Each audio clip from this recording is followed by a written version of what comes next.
Now, in the morning, we worked on coding out the front end of our application, at least most of it. So we have a layout that looks relatively similar to the one from the Android Messenger. Now, there's some things that I think we could change. We could probably make this font a little bit bigger and a little bit thinner. We could make that font a lot smaller. And this more vert button are a little smaller, but I don't want to get too much into styles right now. And in the afternoon, we're going to spend a lot more of our time with little mini coding challenges that I'm going to present to you.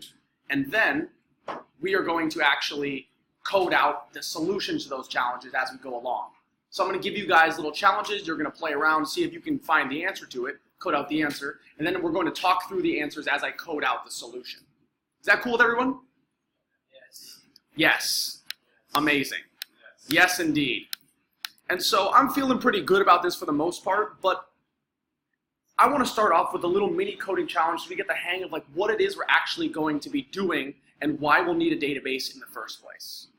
So if we look in our index.html, we have an input here with an ID of what?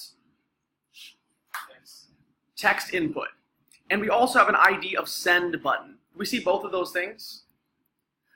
Now what we haven't done is we haven't written any code inside our Firebase JS. But I think for now we should make one more JavaScript file. We should include both of them at the bottom so we can see why we might need them in the first place. So I'm actually going to touch one more file called a UI.js. And this will be for the user interface. So all the stuff that changes and updates our UI will go inside the UI.js file right here. And then at the very bottom of my body, right before the body ends, I'm going to include both of those scripts. So I'm going to include a script with the source equals firebase.js. And I'm going to include a script with the source of UI.js. So both of these JavaScript files get included at the bottom of my index.html. Are we fine with that? Yes, we are. Yes. And so inside this div with the class of text input container, we're going to want to select this input and this send button. So whenever we click on the send button, we want to take whatever is written inside this input and display it inside the UL with an ID of conversation content. So first thing I'm going to do is inside my UI, I'm going to create some event listeners, but I'm going to select some elements on the page. So the three elements I need to select are the one with the ID of conversation content, the one with the ID of send button, and the one with the ID of text input. And so you can essentially do that like this. Let me do one of them, and I want you to do the other two for me. Sound good? I want to select the send button first. Yes, question? Sure, yeah. Before I do that, just to make sure everyone has these two scripts at the bottom. And so by including those two files, let's just make sure we actually console.log at the top, connected UI.js file, so we know that the UI.js file is connected to our index.html whenever we load it up. That just might be a nice little touch. And then right below that, let's do two things. The first thing I'm going to do is I'm going to store my send button inside a variable called send button. And I'm going to do that using a document.querySelector. And I'm going to select the element with an ID of send-button. I want you to do the same thing right now for the other two elements. I want you to select the conversation list and store that in a variable called conversation list. And I also want you to do that for the text input. So I'll leave that right there for you, and you can handle the rest of this. Something like that. Cool? The two scripts are style and UL, right? It's the two scripts that we have here are Firebase.js, which we haven't touched yet. Yes, they are Firebase.js, which we have not touched yet, and UI.js, which we have just started writing code inside. And so I want you to take a few seconds right now and select the conversation list and the text input as well.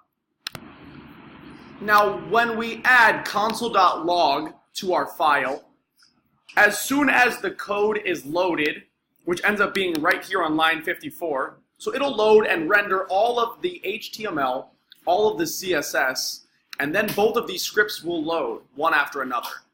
As soon as the UI loads, UI.js, it'll run all this code here. So the first thing we should see is console.log saying connected UI.js file. And then below that, we're going to create a send button, a conversation list by using document.querySelector as well. I think we just call this conversation content or something like that. Let me just check to make sure. Yeah, conversation content. And then we're also going to select the input with an ID of text input. Okay. Const text input equals document dot query selector text input. And then just to make sure I have all those down there, I'm going to console.log each one. And we should see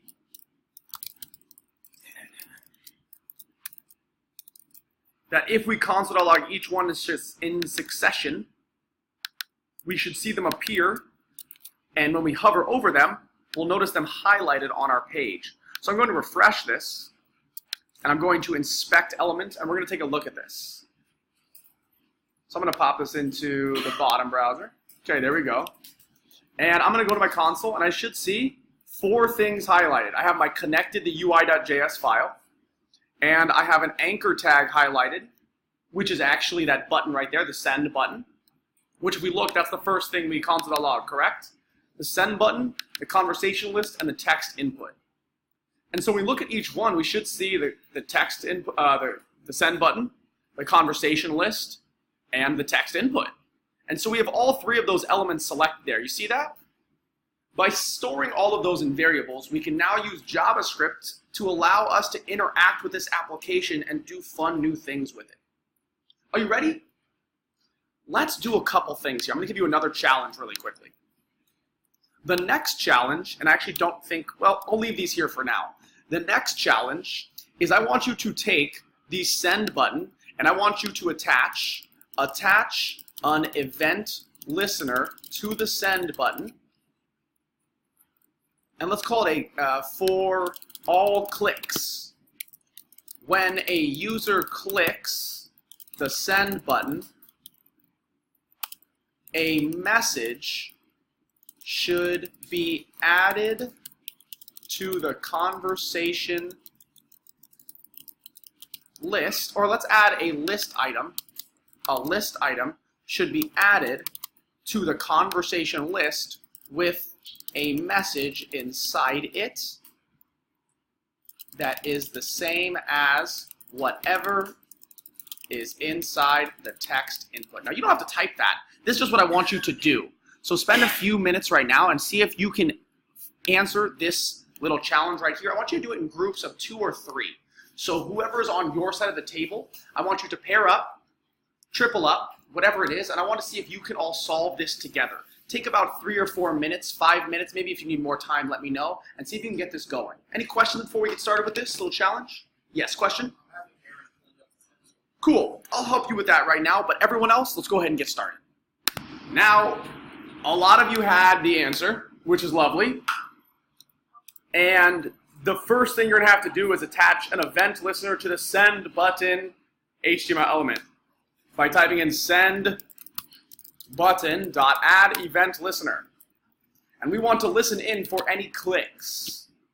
And as soon as the user clicks the button, we want to run a function. And I'm going to use the fat arrow function notation, which I love, because it looks like that, and it's pretty. And as soon as we run that function, we want to attach an unordered list to the conversation list element with whatever text is inside the text input. So we're going to say conversation list.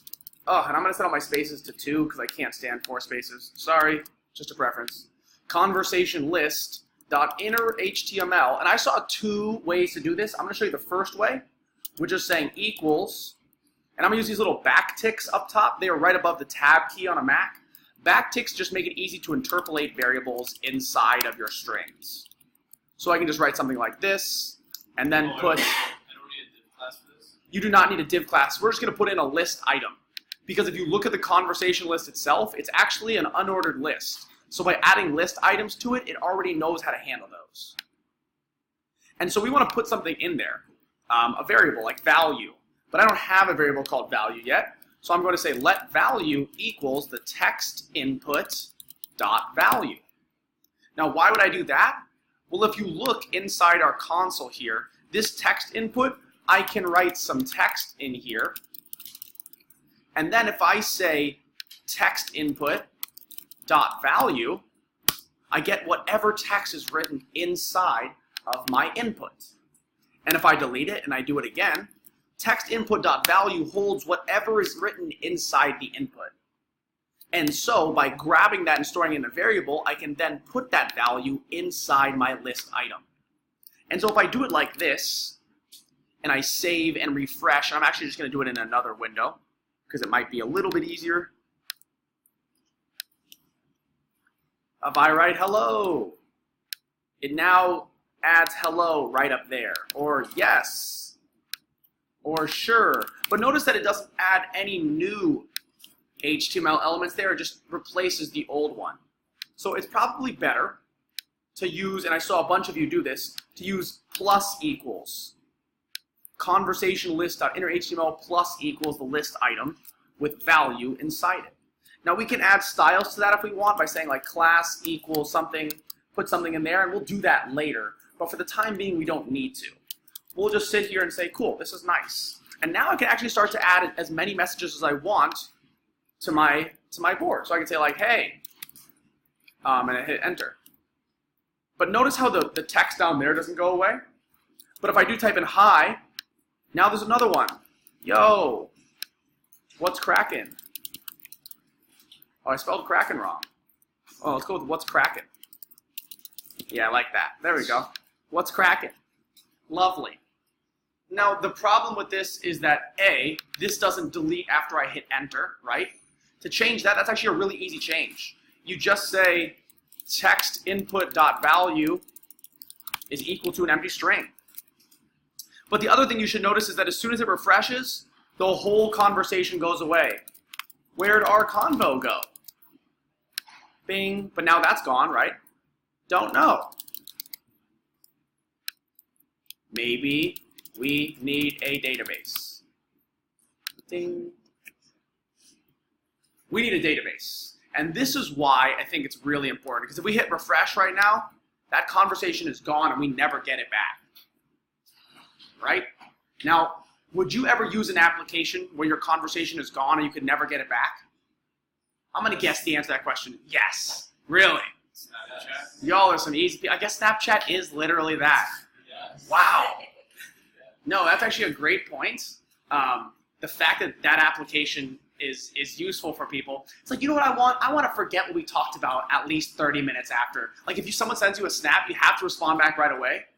Otherwise, you forget what you were talking about, and then you just don't talk to them. Oh, you like that? Okay, cool. All right, you know, maybe I'm just out of touch with this generation. I'm an old man. Sounds right. And so what we're going to do in the next video is we're going to add a database.